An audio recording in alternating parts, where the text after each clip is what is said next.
que la vida es dinámica, la vida no es estática, la vida está cambiando continuamente.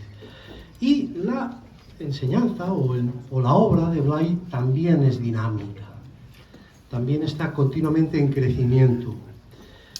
Durante toda la tarde vamos a hablar de lo mismo que hemos hablado esta mañana, pero visto desde una perspectiva muy diferente. Es la perspectiva de lo que cada uno de los ponentes, a todos los conocéis menos a Iván, que ahora os lo voy a presentar, es la perspectiva de lo que cada uno de los ponentes que esta mañana han intervenido han podido aportar. Aparte de aportar, ¿qué diría yo? Pues ampliar, modificar, incluso. A lo mejor alguna cosa la han matizado y la han puesto de otra manera. En definitiva, los ponentes han actualizado eso que hablamos tanto de el yo experiencia, es la actualización de nuestro potencial. Pues los ponentes han actualizado la obra del maestro. Se trata entonces de ver esta tarde lo nuevo, lo que ellos a su manera reexplican. ¿Por qué se reexplican las cosas? Pues porque los conceptos son nuevos, el momento histórico es diferente, las dificultades, esta mañana hablábamos de dificultades, las dificultades son otras. Y hay que adaptar las cosas y enriquecerlas con el momento en el que se vive. Y de esto nos van a hablar, ¿no? Van a introducirnos la obra de Blay en el contexto que vivimos actualmente.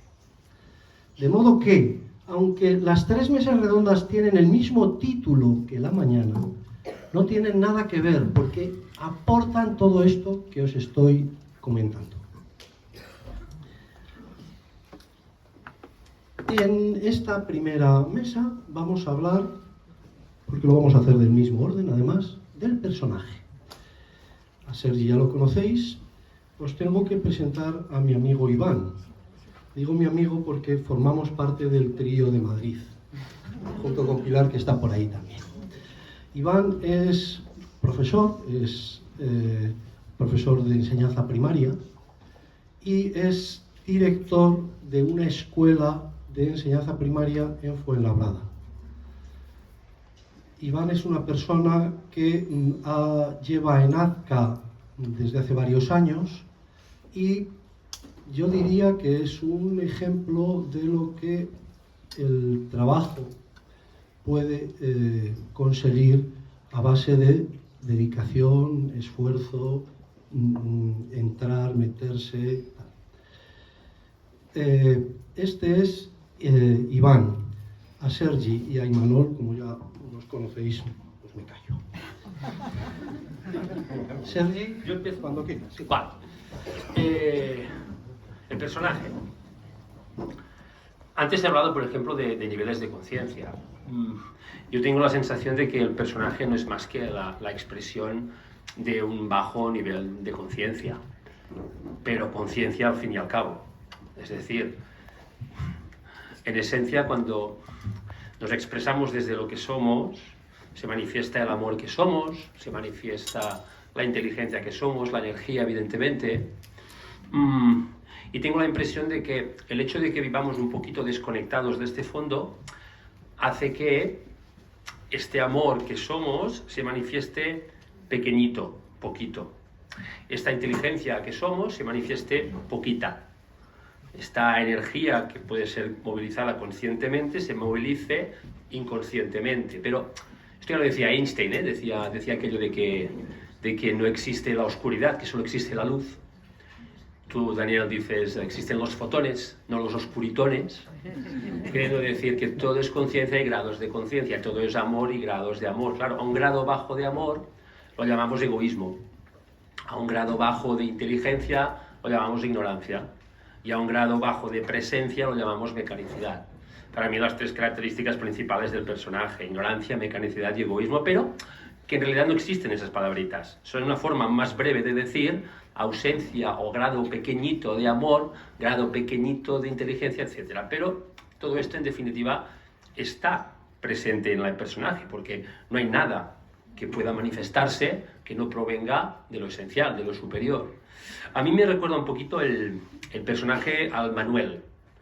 Manuel, no sé si os acordaréis de una serie muy divertida, que era Hotel Fawlty, para los nostálgicos, que era un cachondeo total, estaba el protagonista era John Cleese, que era de los Monty Python, y entonces tenía en un hotel, que era un desastre absoluto, y tenían un empleado que se llamaba Manuel, que no entendía el inglés, no entendía nada, era mexicano, y entonces entendía una cosa por otra.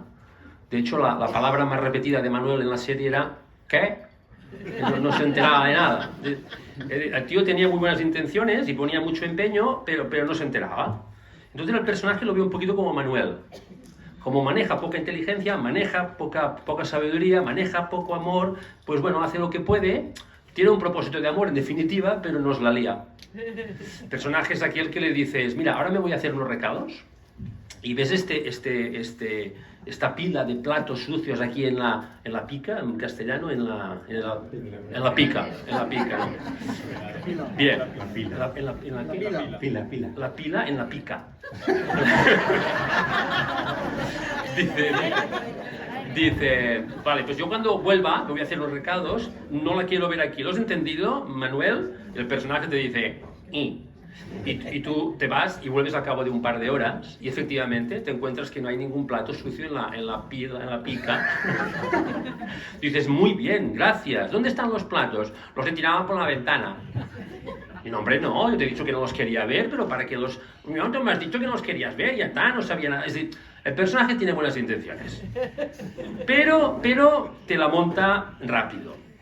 Entonces la sensación que tengo es que el personaje, al desconectarte tú de tu parte unitaria, lo que es unitario en ti, pues es como si, al irte alejando, te fueras como fragmentando.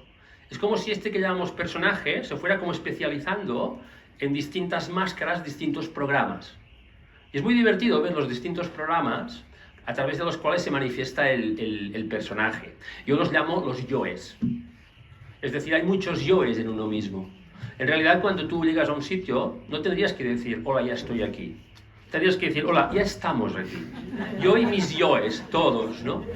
Por ejemplo, hay un mito muy hermoso tú me controlas el tiempo, porque si no hay un mito en Egipto, que es el mito de Osiris, que creo que explicaba esto precisamente. Nada, Osiris el dios, ¿no? Y había uno que era su hermano, que era Set, que era un poquito envidioso y quería, pues el reino, quería gobernar como hacía Osiris, ¿no? ¿Y qué hizo? Pues lo normal, lo mató.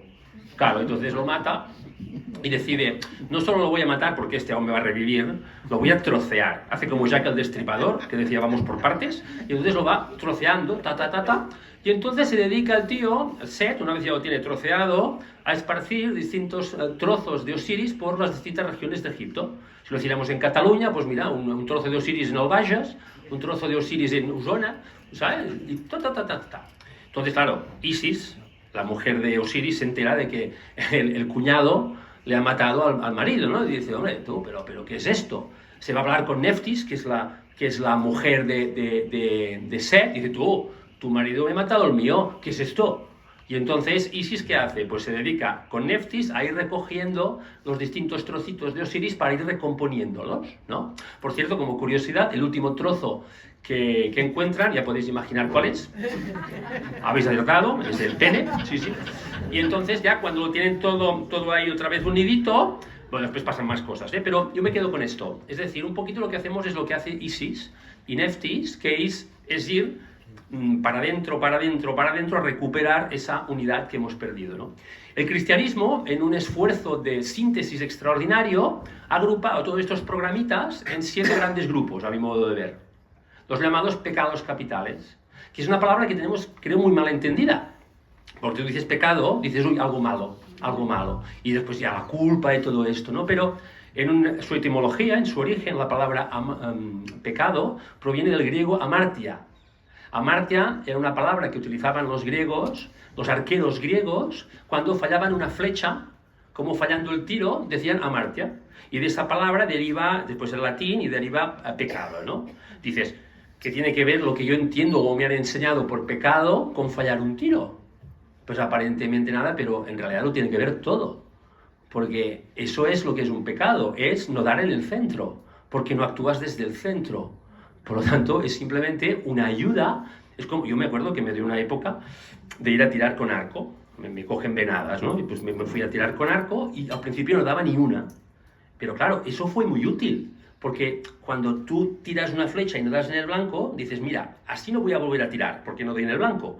Y haces un poquito más para acá, un poco para la derecha, un poquito más para arriba, y al final ya le das, ya le das, ya le das. Por eso, fallar el tiro no es bueno ni malo. El pecado, el actuar no desde el centro, sino desde tu parte más superflua, no es ni bueno ni malo, es simplemente una indicación de cómo poder tirar cada vez más desde el centro. Cuando yo actúo con poco amor, con poca sabiduría, con poca inteligencia, con poca presencia, ya veo el efecto que genero en los demás y en mí. Y digo, por aquí no es, y eso me indica de volver para el centro. Pero, decía, el cristianismo hizo un esfuerzo de síntesis brutal, agrupando todos estos programas en 7 grandes grupos maravillosos, ¿no? Pero es bonito ver, lo digo porque no caigamos en el error de ver al personaje como el malo de la película. Porque si no, creo que la tendencia será a entrar en conflicto con el personaje, y cuando yo voy contra el personaje, como ahora estoy tan identificado con el personaje, es como ir en contra mía y la voy a liar. Entonces, ver que en realidad este personaje tiene un propósito de amor, aunque después te la líe, te ayuda a mirarlo con otra perspectiva. Por ejemplo, dices, bueno, pero ¿qué tiene de buena intención, no sé, uno de estos programas principales como la gula? Dice, la gula, que te llena de cosas insubstanciales. Pues tiene un buen propósito, que es llenarte para que no te sientas vacío. Claro, la ignorancia hace que te llenes de cosas que son insubstanciales, te llene de más vacío, pero no sabe hacer otra cosa. Es verlo para ir hacia donde está lo substancial, que está evidentemente en tu centro, ¿no? Pero tiene buenas intenciones. Detrás de la gula hay un valor, la templanza. ¿Qué sé yo? La ira. Dice, hombre, la ira es el Rambo, que todos tenemos un Rambo dentro, que cuando vemos alguna amenaza, que muchas veces, la mayoría de las veces, la proyectamos nosotros, sale el programa Rambo que quiere ayudarte y dice, uy, no, tranquilo que yo me encargo, como el Rambo, ¿no? Entonces vamos a destruir, vamos a eliminar aquello que percibimos como una amenaza, aunque esto sea simplemente uno que te lleva a la contraria. Pero claro, el personaje lo ve como una amenaza capital porque te va a cuestionar tu punto de vista. Esto no puede ser. Yo tengo que proteger mi identidad, ¿no? Tiene buenas intenciones, pero este sí que te monta unos pollos espectaculares. Te vuelve un jinetero de aves de corral profesional. Monta pollos. Este es bueno. ¿Ya? Es un minuto. Bueno, que detrás de la ira hay un valor, que es la paz auténtica. La paz de lo que es permanente siempre, que no puede ser amenazado de ninguna forma. Cuando tú te descubres en lo esencial, ahí ves que no hay ninguna amenaza. Te pueden amenazar el cuerpo, te pueden amenazar tu punto de vista, te pueden amenazar todo lo que quieras, menos lo que tú eres. Ahí es donde está la paz, de verdad. Entonces, y acabo, todos los programas te quieren ayudar, pero ir viendo cómo se mueven te permiten desidentificarte de lo que no eres, porque te están mostrando lo que no eres, te están mostrando cuando fallas el tiro para ir afinando hacia la diana, ¿no? Un poquito. Había más, pero claro, tengo... La lujuria, que es muy chula. Iván. Vale. Bueno, voy a intentar englobar todo un método de trabajo en 10 minutos, cosa que es bastante difícil, pero vamos a intentarlo, ¿vale? A ver, tanto María Pilar de Moreta como Lloris Apes intentaron llevar a cabo un método, un camino práctico, pensado para ser llevado a cabo en la vida cotidiana, ¿vale? Completamente compatible con esa vida cotidiana, no, dejémoslo aquí, y fiel a lo que Antonio Blay siempre quería transmitirnos, que es la importancia que de los descubrimientos se han de hacer en base a evidencias por experiencias, no por creencias ni ideas, ¿vale? Otra cosa que hace este método de una manera muy clara es la identificación de la esencia, el yo, experiencia o personalidad, y en último lugar el personaje. Voy a ser muy rápido. La esencia es lo que siempre hemos sido, somos y seremos. Un potencial ilimitado de inteligencia, de amor y de energía. La yo experiencia, que esta mañana queda un poco ahí en el aire. ¿Qué es la yo experiencia? Nada más y nada menos que la manera específica en la que has actualizado ese potencial en tu existencia. O lo que es lo mismo, el producto de un yo que se ha desarrollado en un entorno y ha experimentado la realidad de una forma personal y única. Y en última instancia tenemos el personaje. El personaje, hemos hablado mucho de él, pero yo lo definiría como un filtro, como un programa mental completamente irreal, ilusorio, ¿vale? El problema de ese programa mental irreal es que tiene la capacidad de hacernos vivir en una pesadilla. No sé si os suena esa palabra, pesadilla.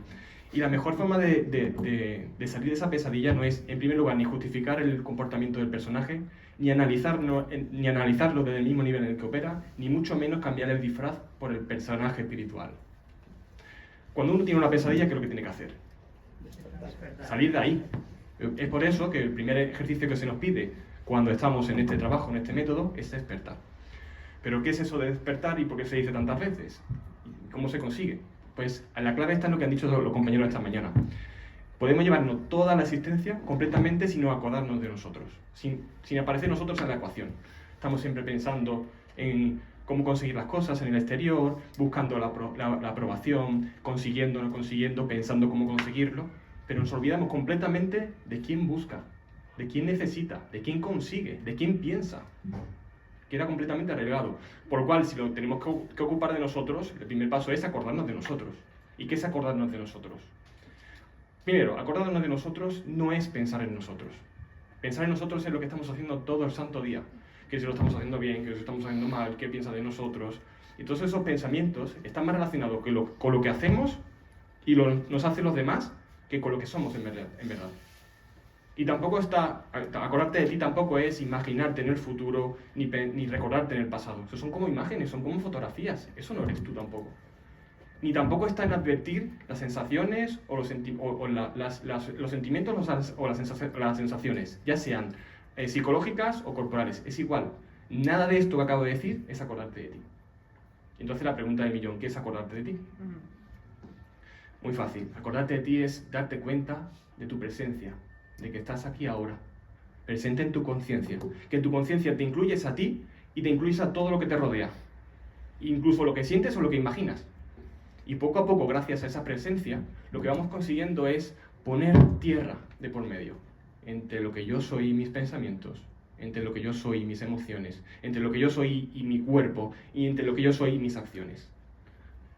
Te das cuenta poco a poco, gracias a esa presencia, de que todo esto te vuelve a situar en un punto del cual nunca jamás te tenían que haber movido. Vuelves a la esencia, vuelves a funcionar desde la esencia. O lo que es lo mismo, vuelves a funcionar desde el yo experiencia o tu personalidad. Y esto, como ha dicho esta mañana algún compañero que no me acuerdo muy bien, esto de despertar no es una actitud meditativa, que te haga quedar completamente quieto y sin pensar y... No, esto te requiere que le hinques el diente a tu realidad, que despiertes en tu día a día. Y además con el problema añadido de que ahora te tienes que acordar de ti, ¿vale? Bueno, todo esto muy bonito, pero al principio es súper difícil despertar, con lo cual hay una cosa en el trabajo que se llama los despertadores. ¿Qué son los despertadores? Los despertadores son nada más y nada menos que una serie de objetos, de momentos, de circunstancias que lo que hacen, sí, te cogen infraganti, ¿vale? Van a cogerte infraganti. Entonces tú tienes es una especie como de muleta de ayuda para ir poco a poco aumentando el despertar, ¿vale? Ejemplos de despertadores. Pues mira, el que más usado, el top 10, está el tirar de la cadena. Pues ya no sé por qué se dice tirar de la cadena, ya no se tira de la cadena, ya es el pulsador, pero bueno, el pulsador, o beber agua, o abrir el correo electrónico. Ver a tu cuñado no suele serlo, pero bueno, podría serlo perfectamente también. Con esos ejemplos, tú escoges uno, ¿vale? Empiezas a coger uno, salvo con una especie de recomendaciones. Las recomendaciones es que no pueden ser ni muy... no se produzcan muchas veces, ni tampoco que sean muy numerosos. ¿Por qué? Porque si son tan numerosos, acabas por dormirte. Y la segunda parte mala es que todo lo que pase cuando despiertes o no despiertes, tienes que anotarlo, tienes que hacer un reporte. Imaginaos todo un reporte. Bueno, eso lo retomo después. Poco a poco, claro, eso del despertador es como un pacto entre un tutor, que en mi caso es Imanol, sigue siéndolo, y tú. Entonces tú dices, vale, cada vez que tú pulses el pulsador, tienes que acordarte de ti. Y claro, pueden pasar dos cosas. Que el despertador te haga despertar y luego ya estés despierto, que eso es un hito, vamos, al principio es un mega hit, o que te coja completamente dormido. Y en ambos casos tienes que escribir algo, ¿vale? Llega la parte interesante. Empieza como la bipolaridad. Te encuentras como que hay una diferencia muy brutal entre un nivel de conciencia del personaje y el nivel de conciencia nuevo de despertar. Es como dices, esto no puede ser verdad, pero lo es. Empiezas a descubrir que hay dos formas de funcionar. Una que es cada vez más insoportable y otra cada vez que te demanda más. Pero esto es un trabajo de ir gota a gota, de mucha perseverancia, de mucho esfuerzo, para que el despertar vaya aumentando, para que esas muletas iniciales que son los despertadores se vayan integrando en ti poco a poco y al fin y al cabo vivas cada vez más despierto en tu vida. Pero las muletas esas no las dejéis muy lejos, ¿vale? Los despertadores, porque vais a caer de conciencia, nos caemos de conciencia muchísimas veces, esas muletas siempre están ahí cuando caigas de tu conciencia. Y llega la última parte, con toda esa información de que cuando tú sobre el despertador, estás despierto, no estás dormido, ¿qué haces? Pues todas las noches o la mañana siguiente lo que tienes que hacer es redactar en un archivo Word que después se comparte con el tutor cómo te ha ido. Si estabas dormido, qué pensamientos había, qué emociones había presentes. Si estabas despierto, qué has experimentado con esa presencia, con ese grado de presencia. Y solamente quiero poneros un pequeño ejemplo, si me da tiempo. Sí. Sí, tengo 2 minutos. Os voy a poner un pequeño ejemplo de cómo es un diario. Es un diario real, ¿vale? Que yo mantuve con Imanol al principio, que por cierto, después ya os contaré que es una parte interesante. El intercambio simplemente se hace con distintos colores. Es un archivo Word, se manda semanalmente al tutor y el tutor te va respondiendo y tú le respondes a él y él te responde a ti, ¿vale? Con distintos colores. La gala cromática que se puede llegar es increíble, pero bueno. Son las 3 menos 20. Estaba completamente dormido mientras me quitaba las lentillas.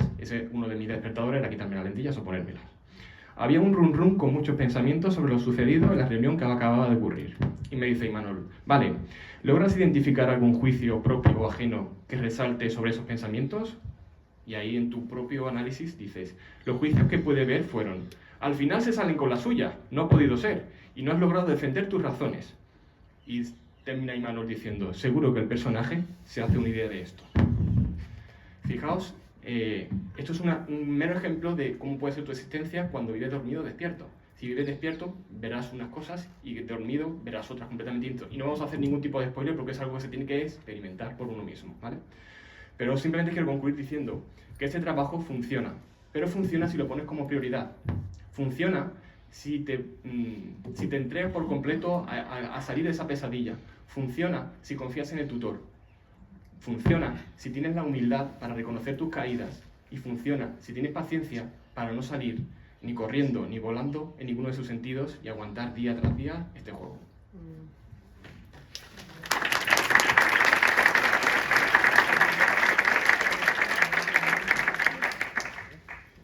Muy bien. A ver, está claro que este estado de despertar que comenta Iván, a ver, no se consigue afianzar en la persona del todo, porque de alguna manera, pues ante determinadas circunstancias, pues esto de despertar es relativamente fácil, ¿no? Quiero decir que si tú estás paseando, por ejemplo, en solitario, pues estás despierto la mar de despierto. Pero cuando aparece el famoso cuñado, pues resulta que ese despertar se va a freír espárragos, ¿no? Entonces, de alguna manera, si nosotros queremos mantenernos en este estado de presencia y queremos que esta presencia sea algo estable en nosotros, pues es preciso mirar qué es lo que pasa con el cuñado, o mirar qué es lo que pasa cuando yo, por ejemplo, con figuras de autoridad de repente me hago como muy pequeñito, o me sale el personaje Rambo que decía Sergi, ¿no? O sea, es imprescindible mirar. Y esto, fijaros que lo hacemos ahora que estamos despiertos mínimamente, porque si esto tú lo observas desde el personaje, pues es un follón, es un galimatías. Pero en estos momentos en los que estás tú despierto, aunque solo sea por un poquito, es donde vamos a mirar al personaje. Porque aquí lo que se trata es de observar al personaje, o sea, ni juzgarlo, ni criticarlo, ni buscar a ver si tiene razón o no, porque tenga razón o no, lo que sí que es evidente es que lo que nosotros sentimos y lo que nosotros hacemos sí que guarda mucha relación con estos pensamientos y estos juicios que tenemos en nuestra mente. Así que es justamente en estos pensamientos y en estas creencias de cómo son las cosas y cómo son las personas en donde reside el error que nosotros tenemos que descubrir.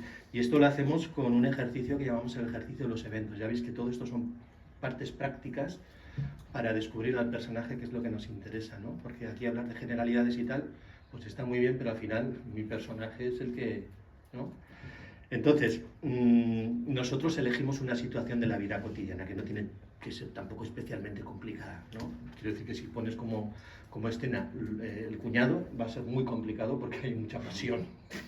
Entonces, pueden ser cosas pues como un encuentro con un amigo, un familiar, algo que nos ha sucedido, por ejemplo, cuando hemos ido a comprar. Esto de comprar tiene su intríngulis, ¿eh? El panadero, el tal, el cual, ojito. O cuando te vas a pedir un café y resulta que el camarero pues mira para otro lado y te da el café así, ¿no? O sea, a nosotros este recuerdo inicial nos sirve como referencia para hacer este ejercicio de los eventos, pero sabemos que es parcial. ¿Por qué es parcial? Porque no es que esté hecho de mentiras, pero sí que está hecho de medias verdades. O sea, el censor, que es el personaje, coge y pega las escenas a su conveniencia. Y nosotros lo que hacemos con este ejercicio de los eventos es justamente reconstruir la película con diferentes escenas, con todas sus escenas. Y en estas escenas se ponen de relieve la parcialidad de la información, ¿vale? O sea, porque de alguna manera hay cierta información que la persona no ve, que está en el subconsciente, no en el inconsciente, que está muchísimo más profundo, sino en el subconsciente, que es la que nos interesa recuperar. Y nosotros lo hacemos a base de hacer preguntas muy directas, muy directas, ¿eh? Por ejemplo, imaginaros, ¿no? Que en una de estas escenas pone: el personaje piensa que está mal decirle que no a esta persona. Y fijaros que decimos el personaje, porque nosotros este ejercicio de los eventos lo hacemos el personaje en tercera persona y nosotros lo estamos observando. Y pues eso, está mal decirle que no a esta persona y nosotros le preguntamos, ¿y por qué motivo está mal? ¿No? ¿Por qué motivo está mal? ¿Y por qué hacemos esto? Pues para que nos dé información.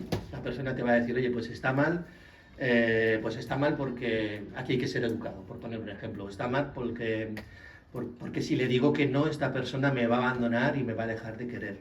Así que lo que hacemos esencialmente es, a base de estas preguntas, ir ampliando la información subconsciente para que la persona se haga una idea del personaje.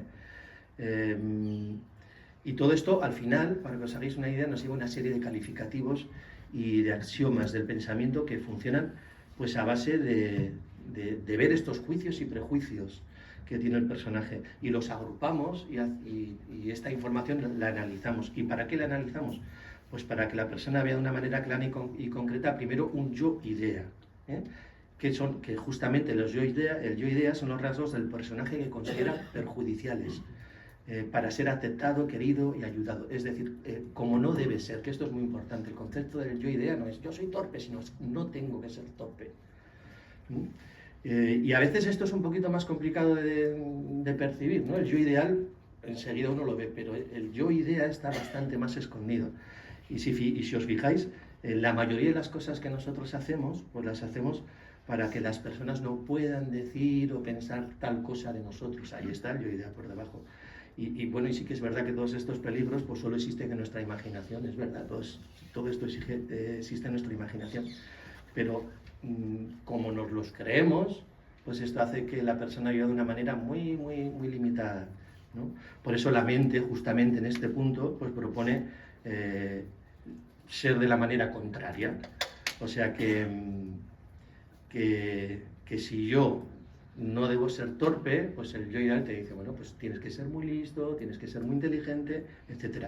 Y a mí esto me parece muy importante, muy, muy importante, porque el yo ideal no lo podemos ver si no vemos previamente el yo idea. ¿Por qué? Porque el yo ideal es la imagen refleja del yo idea.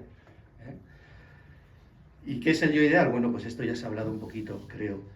Pues son todos los comportamientos y conductas que la persona pues considera beneficiosos, recomendables, pues para llegar a ser alguien importante, para ser exitoso, poderoso. Y claro que esto de primeras parece lo más natural del mundo, ¿no? que la gente quiera ser mejor, que aspira a encarnar determinadas virtudes, pues no parece que sean nada malo, ¿no? Pero nadie se pregunta, ¿y por qué estas virtudes en concreto y no otras, ¿no? ¿Por qué tengo que ser muy, muy, muy bueno o muy, muy, muy listo? No puedo ser otra cosa. El caso es que si la persona observa los contenidos de su mente, pues se encuentra una representación más o menos fantástica de cómo tiene que llegar a ser todo el mundo y de cómo tiene que llegar a ser ella misma. O sea, incluso si profundiza un poquito más en esta visión, se ve en el propósito de demostrar a los demás que ya está encarnando estos valores. ¿Vale? Así que, ¿de dónde surge esta iniciativa del yo ideal? Bueno, pues también surge del entorno infantil, como casi todo, surge del entorno infantil. O sea, de la misma manera que el niño recibe juicios negativos en relación a determinados aspectos de su personalidad, pues también los recibe positivos respecto de otros. Si el entorno insiste en destacar estos aspectos, tú eres muy listo, muy listo, muy listo, pues el niño enseguida los hace suyos porque ve ahí una posibilidad de superar la limitación del yo idea. Así que de esta manera, pues la persona puede constatar que se ha pegado a gran parte fijaros que esto es todo personalizado, ¿eh?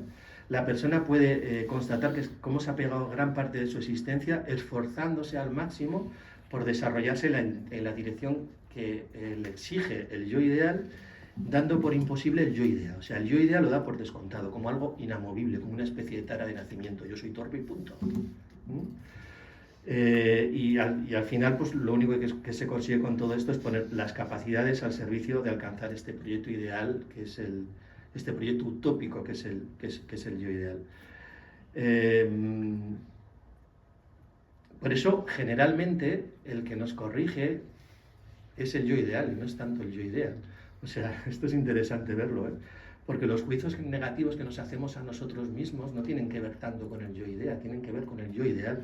El yo ideal es el que te dice, oye, por aquí no vas muy bien, ten cuidado que aquí no vas a conseguir los objetivos que pretendes. O sea, los juicios internos que percibimos vienen más del yo ideal que del yo idea.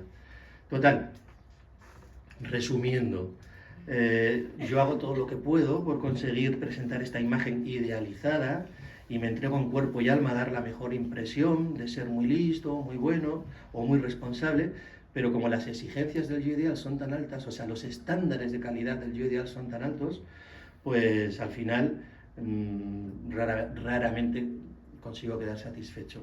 O bien porque yo no doy la talla tal y como espero, o porque alguien me critica, o porque se me señala un error, ¿no?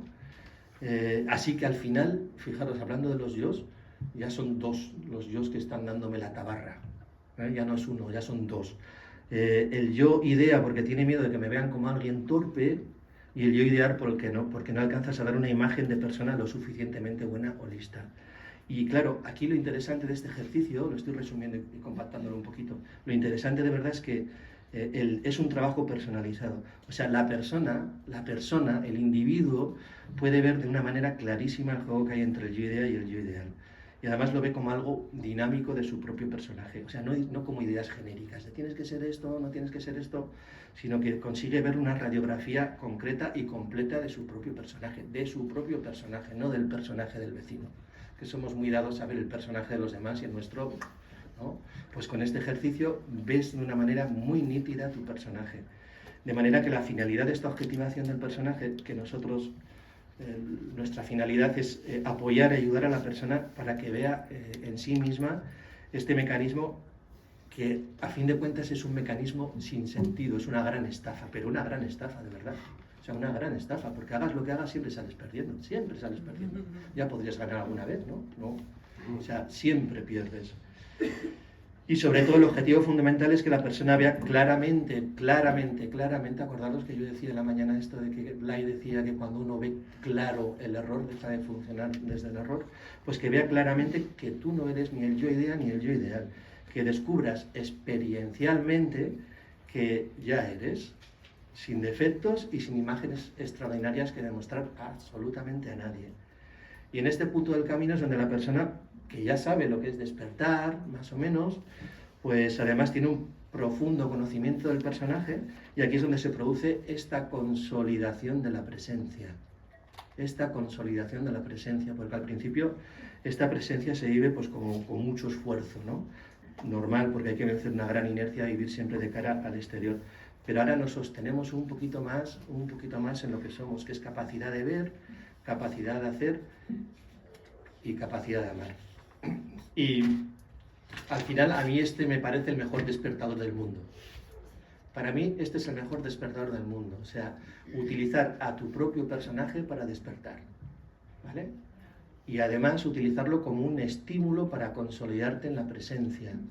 No como un castigo, no como una gran putada, sino como un despertador que lo utilizas en tu vida cotidiana. Cuando ves el personaje aparecer, como ya lo conoces, ya conoces tu yo idea, tu yo ideal, la dinámica que hay entre ambos, utilizas tu personaje para consolidarte en la presencia, ¿no? Y ese es un poquito el resumen del ejercicio de los eventos, que es bastante extenso para explicarlo en 10 minutos.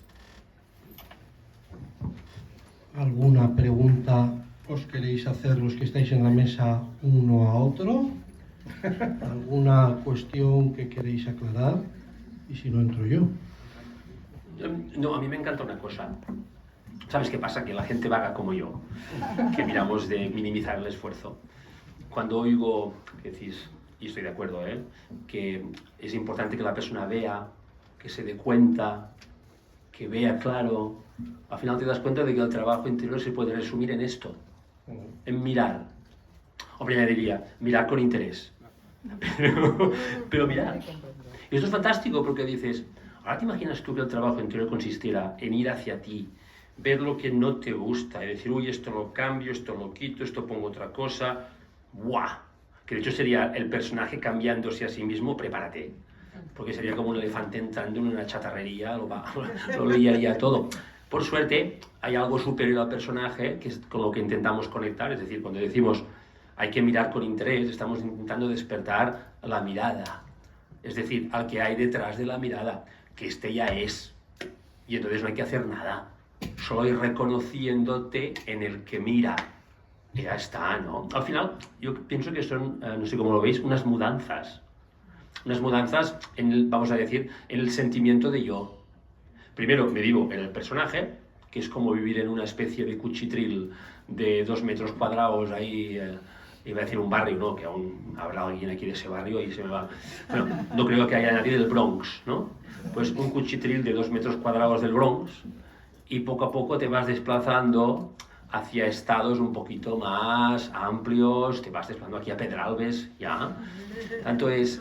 Primero te reconoces en un personaje o te identificas con un personaje y a medida que vas mirando con interés y vas descubriendo que la clave, el secreto está en reconocerte en el que mira, tus estados van cambiando, porque los estados que provienen de ese que mira son estados que tienen que ver contigo, estados que tienen que ver con el amor, aceptación, empatía, sensibilidad, estados que tienen que ver con la comprensión, sabiduría, intuición, y claro, ahí, con esos estados, se vive mucho mejor. Fijaros, antes decíamos por la mañana, hemos intentado manipular la vida para que nos dé estímulos chulos, para que respondamos con estados interiores de los que llamaríamos buenos. Y si tú preguntas a la gente, oye, tú en tu vida, ¿en qué momentos habéis sido felices? Te van a relatar unos momentos que van a asociar a estados externos. Pero yo fui muy feliz cuando me subieron el sueldo. Yo fui feliz, no, lo siguiente, cuando el Barça ganó la 5ª Champions, y entonces ahí, que además nació mi hijo al cabo de 9 meses, ¿sabes? Te van a decir cosas de estas, ¿no? Entonces, sí, porque esto pasa, ¿no? ¿Sabéis? Cuando ganó la Champions del Barça, al cabo de 9 meses, nacieron muchos leos. Es decir, te van ubicando la felicidad a circunstancias y no te das cuenta de que en realidad lo que estás buscando no son las circunstancias, aunque buscas que se repitan una y otra vez. Con el Barça lo tenemos crudo, pero bueno, vas buscando que se repitan, pero al final lo que quieres es vivir otra vez ese estado. Y yo me pregunto, oye, ¿no sería mejor darnos cuenta de que la vida está hecha de estados e ir a buscar esos estados que están tras esa mirada para vivir siempre desde unos estados de calidad que vayan siempre con nosotros, independientemente de las circunstancias externas? Es decir, si yo conecto con lo que está detrás de esa mirada, de ese ver, de esa conciencia, voy a ir siempre con aceptación, con comprensión, con empatía, con sensibilidad, con ternura, con suavidad, y todos esos estados me van a tratar así a mí y a los demás, independientemente de lo que pase aquí delante. Tanto, para mí todo el trabajo se resume en esto, en mirar con interés. No sé cómo lo veis. Sí, es verdad. Es verdad. Es verdad. Pero, a ver, somos o tenemos una gran afición a escuchar cosas, no digo que no tenga razón ni mucho menos, a escuchar cosas, conferencias grandilocuentes, hay que observarse, hay que estar en paz, hay que tal y cual. Y posiblemente de aquí luego salgáis con esta sensación, ¿no? De, oye, es esto, este es el camino correcto, por aquí tengo que ir. Pero hoy estamos a sábado y probablemente ya cuando bajemos por la cuesta esta, ¿sabes? Que vamos súper mentalizados de lo que tenemos que hacer, ya se nos olvide. Ya se nos olvide. O sea, la inercia de la vida es tan fuerte que aunque tú esto lo tengas como interiorizado, lo más probable es que se te olvide y luego al día siguiente, el lunes, te lo entrenas otra vez en el espejo, ¿sabes? Te miras y te dices, oye, tengo que estar en paz, tengo que tal, tengo que cual. De ahí un poquito la exigencia, ¿no? Y la inercia de la vida, pues otra vez te absorbe y otra vez empiezas igual. Y al final, fíjate que corremos el peligro de convertirnos en cursillistas espirituales. O sea, dar vueltas y vueltas y por aquí y por allá y estar danzando alrededor de ideas, conceptos de cómo tengo que vivir, de cómo tengo que ser, pero llegará el lunes y me volveré a desconectar. Entonces, es un trabajo, yo creo que es un trabajo. Sí que es un trabajo, no pecaminoso, no, pero sí que es un trabajo, sí que hay que poner un esfuerzo para vencer esta inercia y para ponernos en esta tesitura de autoobservarnos, de despertar, de vivir desde el yo. Sí que es un trabajo, yo creo que sí. Pero sí que es verdad que es, insisto, no es un esfuerzo así que tú digas, hostia, ¿no? Venga, la cruz del despertar, la cruz del... No, yo no lo vivo así tampoco, yo no lo vivo así.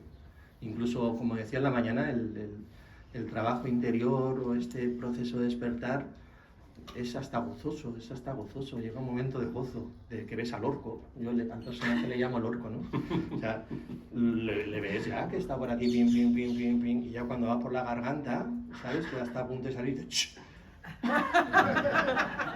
y lo miras así, ¿sabes? Y se mete para adentro, ¿no? Y que te he calado. Sí, pero no te preocupes, que a la siguiente otra vez se te meterá por el brazo, ¿no? Y cuando ya lo ves salir por la mano, dices, que te he calado. Y es un poquito, la vida es un poquito así. Y si te lo tomas... A ver, a mí el sentido del humor me parece una de las cosas más absolutamente espirituales que hay. Así lo digo, si no se nos queda una cara de acelgas espirituales estreñidas. No sé, ¿no? O sea, aquí también hay que pasarlo bien, creo yo. Y se puede pasar muy bien siendo una persona íntegra, despierta y conectada con lo que tú eres, porque si no, pues eso. Sí, pero para disfrutar de lo que eres y lo que somos, yo sí diría que hay un toque de pasarlo mal, ¿eh? De pasarlo mal y de liberarte también, porque hace falta ese pasarlo mal para decir, hostias, ya, es como la sensación de haberte quitado 40 kilos de encima en cuanto empiezas a objetivizar el personaje y decir, ¿cómo demonios he podido yo vivir esta existencia completamente pensando en esto otro, qué van a pensar de mí? Y cuando te quitas ese peso, es que la cosa cambia por completo. Y sí hay un toque de, no sufrimiento, hay un toque de esfuerzo y llevarte leche por todas partes. Y eso esa leche tiene que llegar. Porque si esa leche no llega, no cambias. Sigue funcionando exactamente igual, porque el personaje va a seguir obteniendo lo que quiere. Entonces, cuando empiezas a hacer este trabajo y el tutor te dice, no, por aquí no, y no sabes ni por dónde vas, y te entra ganas de tirar la toalla, es cuando tienes que seguir. Y cuando empiezas a descubrir poco a poco que todo eso que tienes encima, al quitártelo, te deja ser realmente tú, ahí es cuando empiezas a disfrutar de la existencia. Pero mientras tanto, disfrutar poco,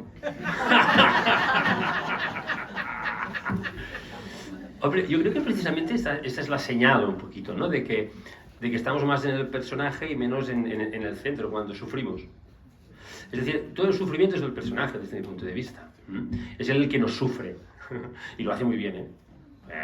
lleva mucho tiempo entrenando, ¿no? Entonces yo creo que el sufrimiento, en cualquiera de nuestras formas, es una campanita que nos dice, "Yup, aquí hay algo de mecánico, hay algo de ignorante, hay algo que no veo", y te ayuda a enfocar con interés, porque es un trabajo, ¿eh? Yo he dicho mirar con interés como si no fuera a hacer nada.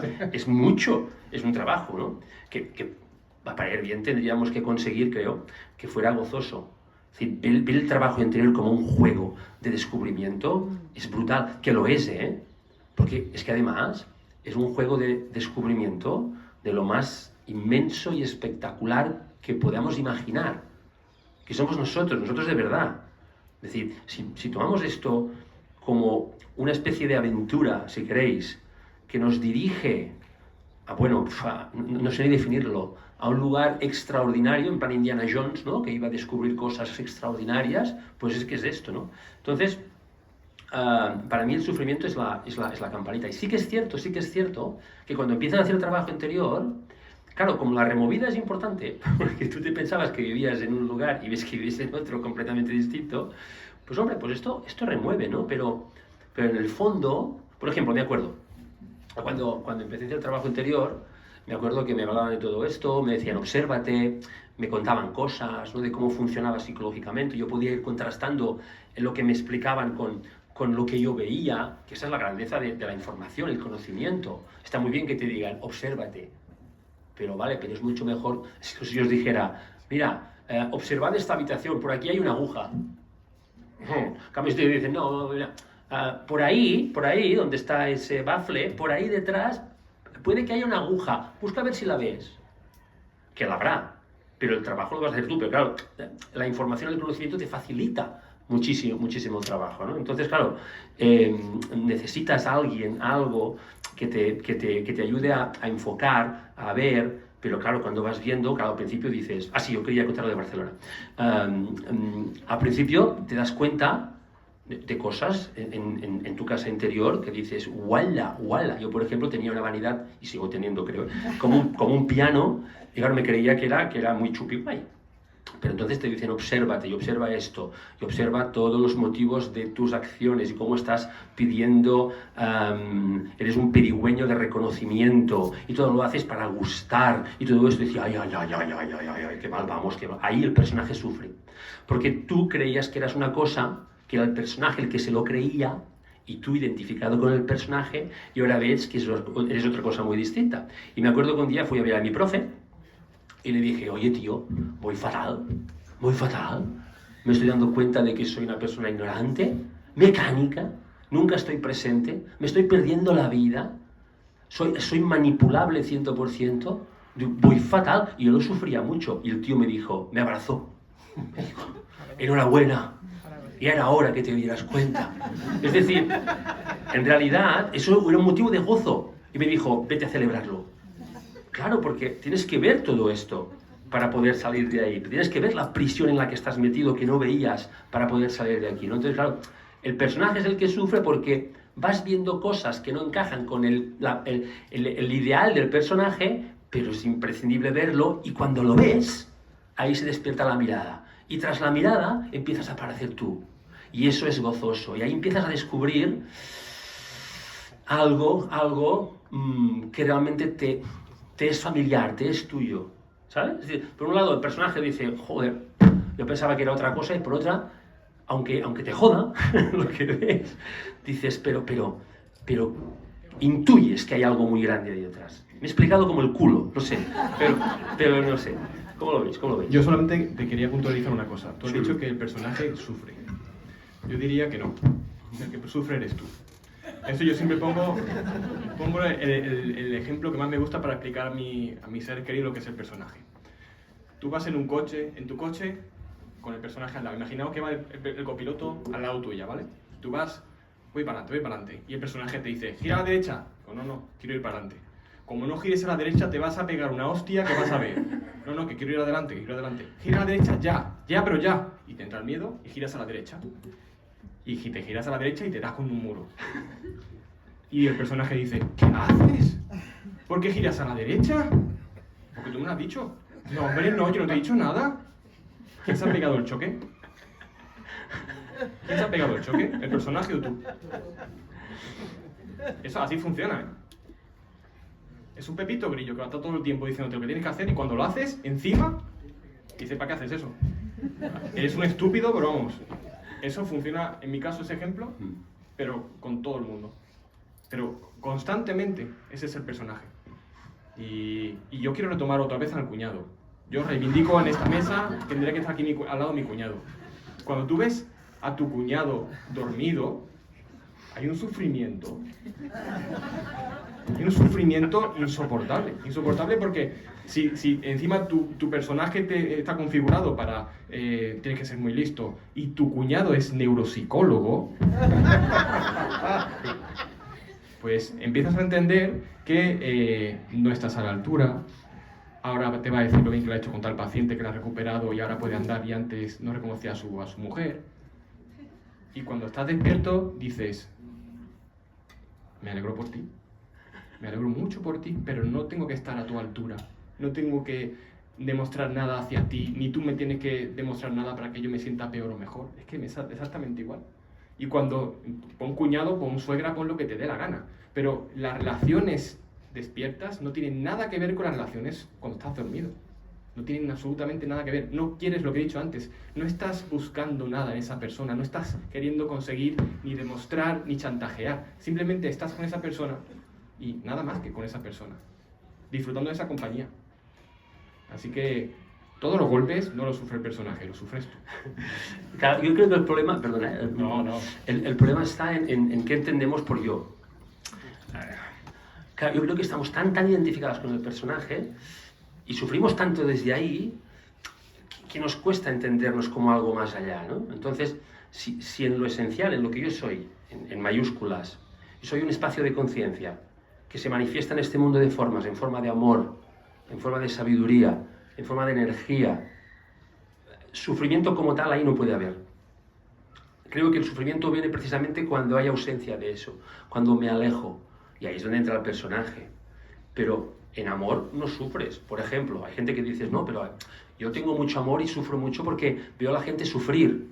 Y entonces me entra mucho sufrimiento. No. Desde el amor, que se manifiesta, si tú quieres, en forma de compasión por el sufrimiento de los demás, no hay sufrimiento. La compasión es un aspecto del amor que se manifiesta, que abraza, que anhela llenar de luz, de amor, aquello que está vacío de todo eso, pero no sufre. No hay sufrimiento. Cuando hay sufrimiento, ahí está el personaje. Es decir, por mi experiencia, cuanto más cerca estoy de mi centro, menos sufro. Y cuanto más me alejo y me olvido de mí, ahí es cuando aparece el sufrimiento. Pero estamos tan identificados con el personaje que, claro... A ver, yo creo que hablando del sufrimiento, yo creo que el personaje pone sufrimiento encima del sufrimiento. Porque tú, por ejemplo, tú imagínate que se te muere un ser querido y ahí hay un proceso de sufrimiento amoroso, porque se te ha muerto un ser querido, pero en el momento que el personaje se mete dentro de ese sufrimiento, digamos, natural, ¿no? Porque tú, por muy autorrealizado que estés, si se te muere una persona, sufres amorosamente y tranquilamente. Quiero decir que es un sufrimiento natural que brota, creo yo, que brota del amor que tú eres y que se está expresando en sufrimiento. Pero si se mete el personaje por medio, porque te pilla dormido, empiezas con las justificaciones, ¿no?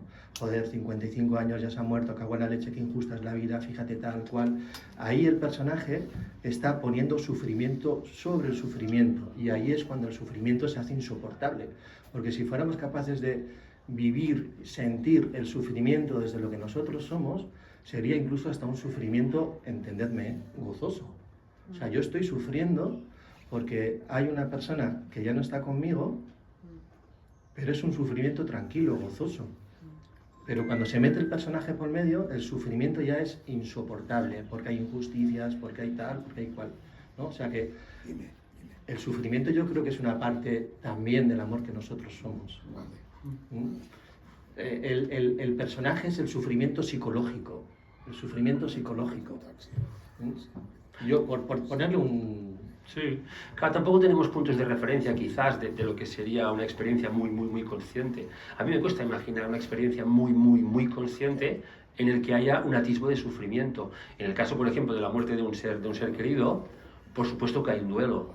Hay un duelo porque una persona que era importante para ti, que formaba parte de tu vida, ya no está, tenías un vínculo. Ahí hay una removida muy importante. Pero creo que cuanto más conscientes vivimos un duelo, la tristeza aparecerá con toda probabilidad, pero la tristeza vivida de forma consciente, sin identificarte con esos pensamientos pesados que todo lo intoxican, mira qué injusto, no voy a poder vivir nada más ya con esta persona, eso tiene que ser una sala de tortura. Pero simplemente dejar que esa tristeza te abrace, que para mí es una emoción hiperinteligente que viene a digerir aquello que está por digerir, es otra cosa. Yo creo que se puede vivir felizmente triste en momentos concretos, y ahí no hay, es lo que decías tú, no, es un sufrimiento gozoso. Yo quitaría la palabra sufrimiento solo para matizar un poquito, pero nada más, y me quedaría con una tristeza gozosa. Una tristeza consciente. Pero como asociamos tristeza a algo malo, a sufrir, porque claro, este de aquí convierte la emoción de la tristeza en un potro de torturas, porque mira, eso es lo que hace sufrir, nos hace sufrir, este de aquí. Exacto. Pero ahora imagínate la tristeza sin este pesado de aquí, desde una mirada clara de comprensión de que la vida es cambio, de que yo soy invulnerable, de que esa persona que ha fallecido también es invulnerable porque tiene una parte permanente que sigue ahí. Desde esa mirada más sabia, simplemente por la removida, dejarte estar triste, yo creo que cambia muchísimo. Totalmente. Y probablemente a unos niveles muy conscientes que yo no me puedo ni imaginar, no hablaríamos de sufrimiento. No, puede ser. Hablaríamos de tristeza consciente. Claro. De tristeza consciente, de tristeza vivida desde el fondo. Desde el fondo.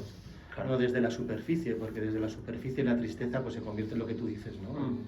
En un sufrimiento y tal. Sí. Pero la tristeza vivida desde el fondo es un... Fijaros que las emociones siempre van de fuera hacia adentro. Las emociones siempre son reacciones ante lo que me gusta o no me gusta, el cuñado, el tal, el cual, ¿no? Está dando un juego el cuñado. Tenéis problemas con los cuñados. En cambio el sentimiento surge del fondo y va hacia afuera. Surge del fondo y va hacia afuera. Las emociones son reactivas, van de fuera hacia adentro. Y el sentimiento, que puedes incluir la tristeza, la alegría, la compasión, siempre va de dentro. Cuando yo estoy en conexión con el fondo, con lo que yo soy, se expresa y brota de manera natural, sin que yo haga esfuerzo. Sin que yo haga esfuerzo. Entonces es verdad que quizá la palabra sufrimiento tendría sus connotaciones, ¿no? Sería más una tristeza consciente, un vivir la tristeza sin más, y ya está. Que es mucho decir, ¿no? Pero bueno, sí. ¿Veis la palabra sentimiento? Ay, perdona, ¿según? No, la palabra sentimiento yo la utilizo distinto, pero es argote. Para mí sentimiento es sentimental. Es decir, y fíjate que el personaje nos genera muchos sentimientos que distorsionan la realidad.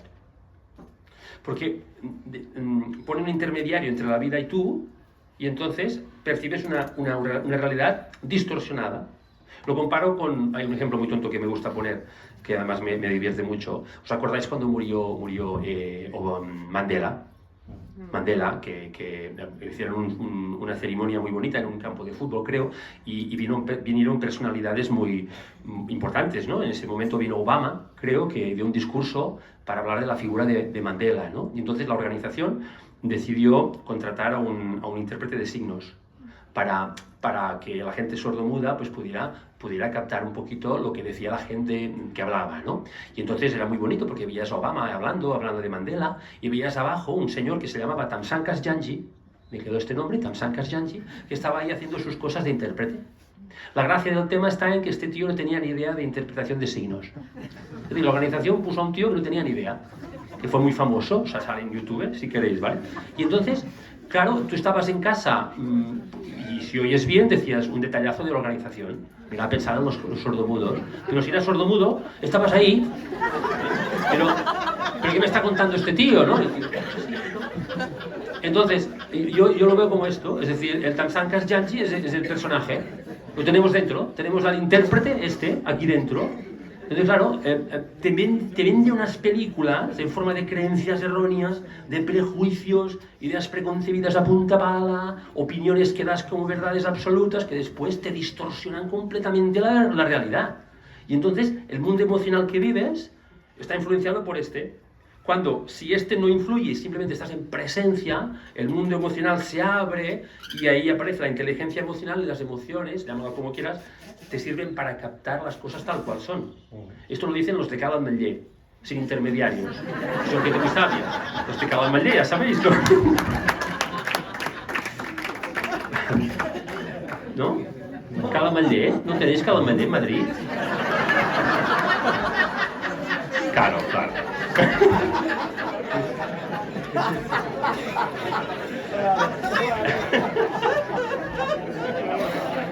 Se nos ha quedado la cara de sordomudo este.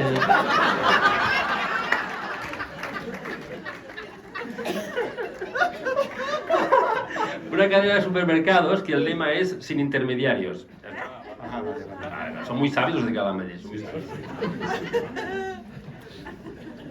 Bueno, pues, en efecto hay que tomarse las cosas con humor. Yo quería volver un poquito al principio, a las cosas que habéis expuesto, y a mí me da la sensación de que por haberse expuesto muy deprisa han quedado poco explicadas, ¿no? A mí me gustaría que tú, Iván, explicaras algo más sobre lo que son los despertadores, lo que es el diario y lo que es el tutor. Así, despacito, con tranquilidad, para que lo termináramos de entender. Espera, que va de largo. Me gustaría que Imanol nos explicara algo más de qué son en concreto los eventos, qué es lo que pretenden y qué es lo que... Y bueno, probablemente sencillamente sea hacer un resumen de lo que dijiste, aclarando. Y me gustaría que Sergio nos hablara algo de la lujuria.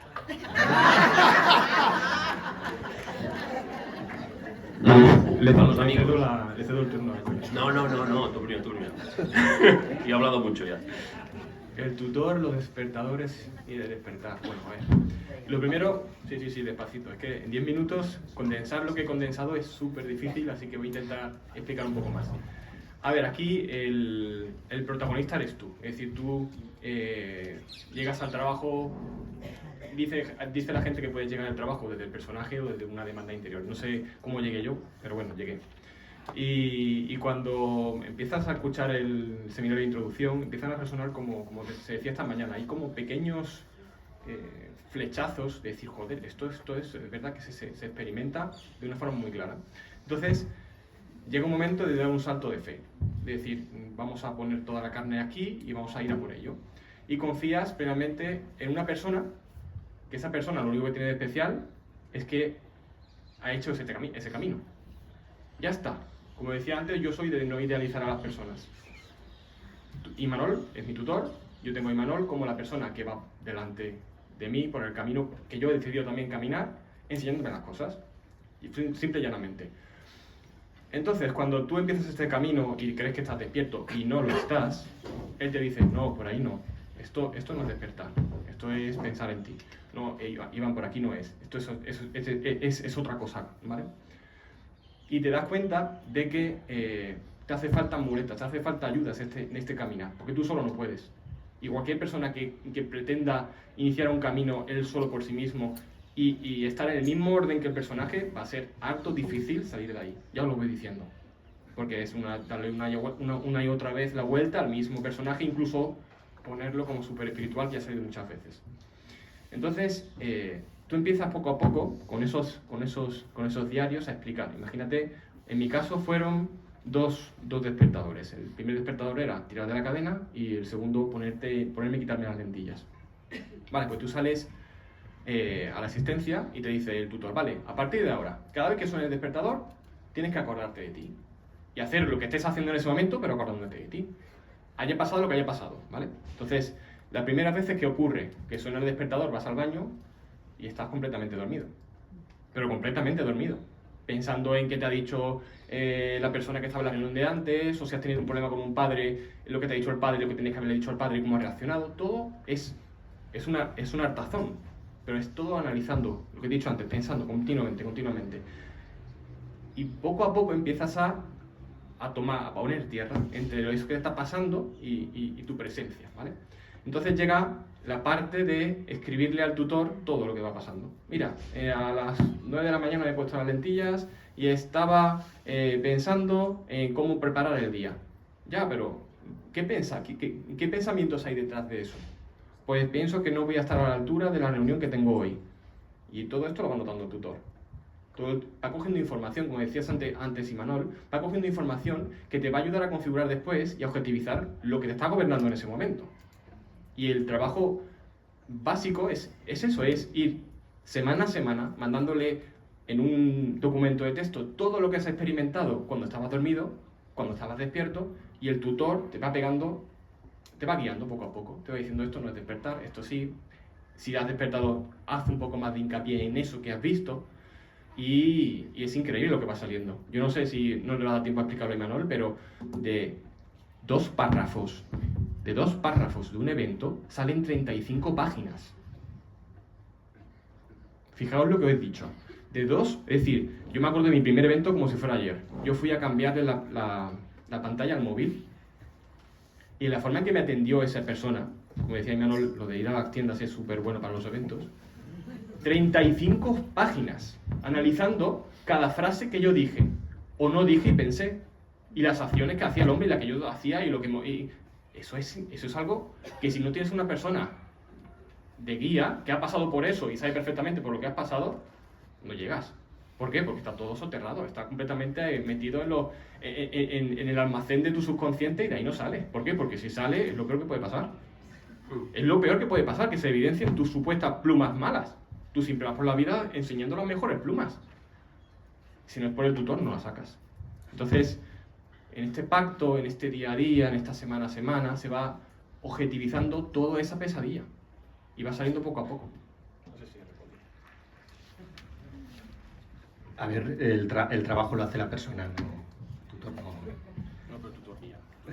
Bueno, es muy complicado explicarlo. El trabajo de los eventos y el análisis es difícil de explicar en tiempo limitado, ¿no? Pero como bien decía Iván, de una anécdota aparentemente muy sencilla, como es ir a comprar el pan y resulta que el panadero, yo entiendo que el panadero le caigo mal, digo, ¿y por qué le caes mal? Porque primero atiende al otro, porque no me mira, porque me siento ninguneado, porque me siento ignorado.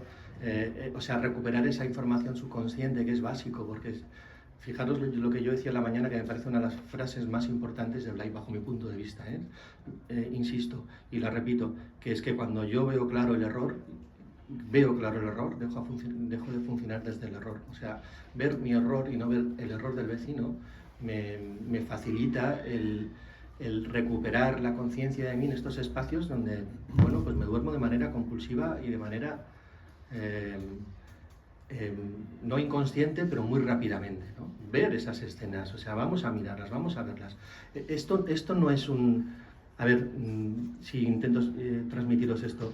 O sea, cuando tú estás viviendo tu vida cotidiana, intentas estar despierto y si estás dormido, pues ni te enteras, ¿no? Pero intentas estar despierto. Pero no se trata de coger y pensar, coño, esto para el evento estará genial, esto tal, esto cual, porque ahí pierdes la frescura de lo que estás viviendo. Es un trabajo que se hace después, ¿no? Donde tú recuperas una escena y a base de estas preguntas que yo os comentaba, pues vas recuperando esa información inconsciente, la vas convirtiendo en objetivando los pensamientos en pensamientos subjetivos, pensamientos objetivos, etcétera, etcétera. Y luego también haces como una especie de diálogo. Esto es muy entretenido, lo del yo dialogado, cuando sale en el análisis es súper entretenido, porque se hace una escena de cine con lo que te dice el yo ideal, lo que te dice el yo ideal, ¿no? Y tú lo estás viendo porque estás despierto y estás observando lo que te cuenta el personaje. Pues el yo ideal te dice, joder, vaya puta mierda, ¿a dónde vas con esa cara? Y el yo ideal te dice, venga, pelea, campeón, venga, vamos, que tú puedes, ¿no? Y todo esto lo ves en una escena de cine que tiene su parte de, hostia, como lo ves desde fuera, o sea que no, tiene su parte no cómica, pero un poco tragicómica, ¿no? Y luego ya pues pones estos calificativos que son estos axiomas del pensamiento que os decía, que son estos juicios y prejuicios del personaje, y luego ya haces tú un análisis de todo eso, donde aparece el yo ideal y la dinámica que hay entre los dos. O sea, resumiéndolo mucho, es, insisto, una radiografía muy completa de tu personaje, que te faculta para verlo cuando lo ves aparecer. O sea, esto que os decía yo de que cuando cuando sale el orco por aquí, claro, si yo no tengo el conocimiento de cómo funciona mi personaje, el orco sale por la garganta y me atraviesa el séptimo chakra, ¿sabes? O sea, pero como yo ya sé y conozco al personaje, yo cuando lo veo digo, ojito, porque te estoy mirando, yo sé que esto es un despertador y consigo mantenerme un poquito más, a veces no, ¿eh? Y consigo mantenerme en presencia, ¿no? Pero aún así hay veces que ni por esas, ¿no? Pero ahí estamos, ahí estamos.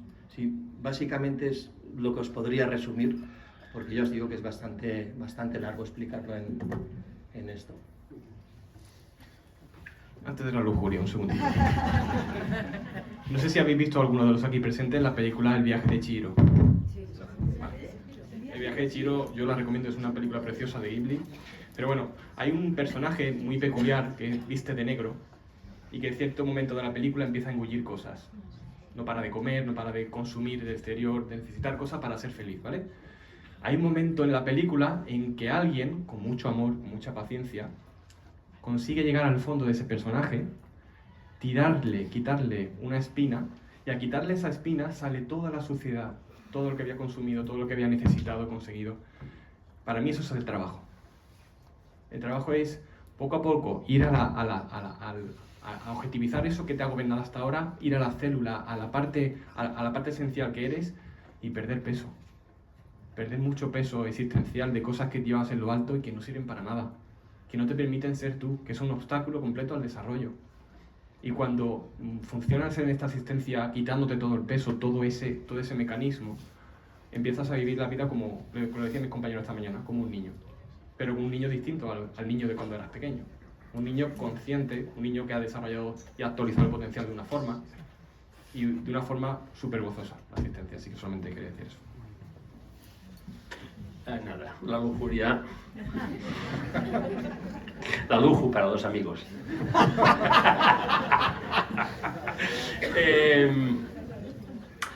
Los clásicos hablaban del sumum bonum, es decir, el máximo bien posible. Es la típica, habitual búsqueda de la felicidad, de la plenitud, y al final todos buscamos lo mismo. El personaje no es una excepción. Y claro, cuando tú vives estados caca, habitualmente, es decir, estados frutos de la ignorancia, todo esto, ¿no? Las vocecitas estas que se traducen en sentimientos un poquito chungos, estas cosas que ya conocemos, entonces, claro, el personaje dice, a ver, ¿dónde está el sumum bonum? Aquí no, aquí tampoco, aquí, aquí, Claro, entonces encuentra el hipotético felicidad, la hipotética plenitud en la forma, y se identifica con el placer. Y entonces el programa te dice, ahí está lo guapo, vuelve al placer una y otra vez. Solo tenemos un pequeño problema, que el placer se acaba. Bueno, empieza y acaba, no lo puedes atrapar para siempre. ¿Qué hace el programa? Te dice, tú tienes que convertirte en un atrapador, te da un cazamariposas, vamos a atrapar sensaciones placenteras.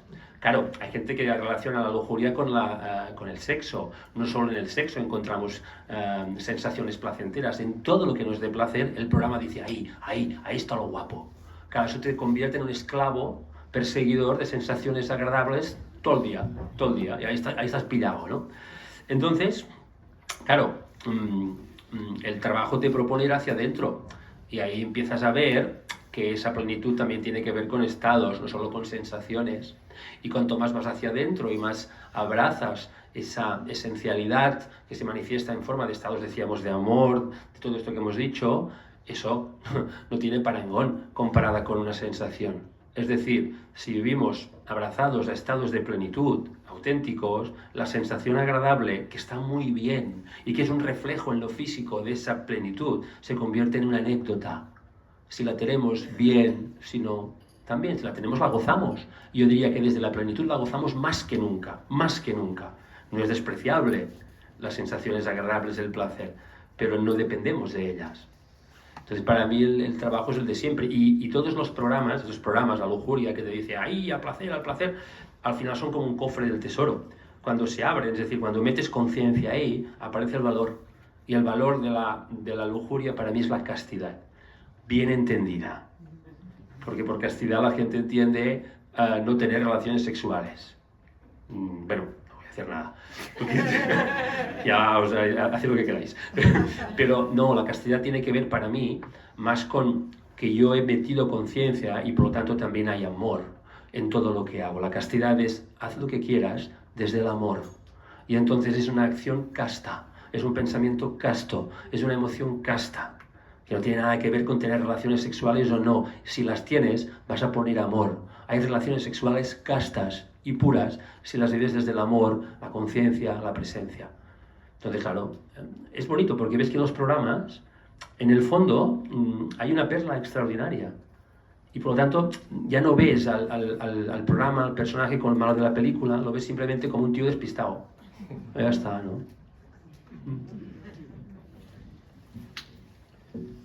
Muy bien, son las 5:15. ¿Queréis añadir alguna cosa? No sé. Pues venga. ¿Tenemos tiempo? Sí, hasta 20 tenemos. Sí, se me estaba ocurriendo el tema de la envidia, fíjate tú, de estos programas guays, ¿no? La envidia, a fin de cuentas, no es más que una comparación dolorosa. Una comparación dolorosa, donde yo minusvaloro lo mío y sobrevaloro lo de los demás.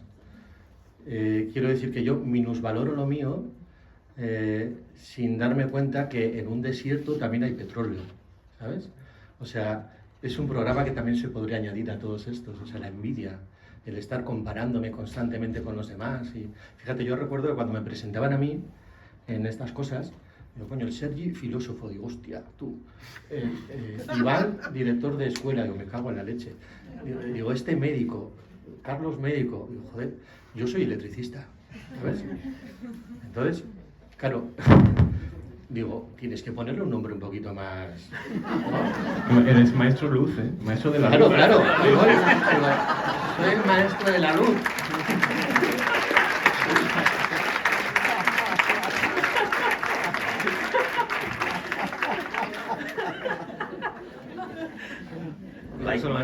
Sí, exactamente. No hay que menospreciar nada. A ver, yo simplemente quería terminar diciendo una cosa muy importante que creo que tiene que esta en colación con lo que ha dicho antes Imanol, de bajar esta cuesta y volver a nuestras vidas. A ver, hay una frase que siempre me impacta mucho, que es que dicen que más vale hacer un pozo de 100 metros que 100 pozos de 1 metro. ¿Vale? Cada uno tendrá su forma de vida, cada uno tendrá su camino, pero por favor, salid de la pesadilla. Se puede salir de la pesadilla. Hay muchas formas de salir de ella. Caminos y caminos. Pero cada día más lo que estamos viviendo a día de hoy requiere de las personas despiertas, personas que le metan mano a la realidad desde lo que somos, desde la esencia. Que os trabajéis, que salga de vosotros ese anhelo de querer salir de ahí. Y es posible salir de ahí, pero hace falta a la hora de bajar la cuesta, decir, vamos a ello, ¿vale? Así que se puede, mucho ánimo.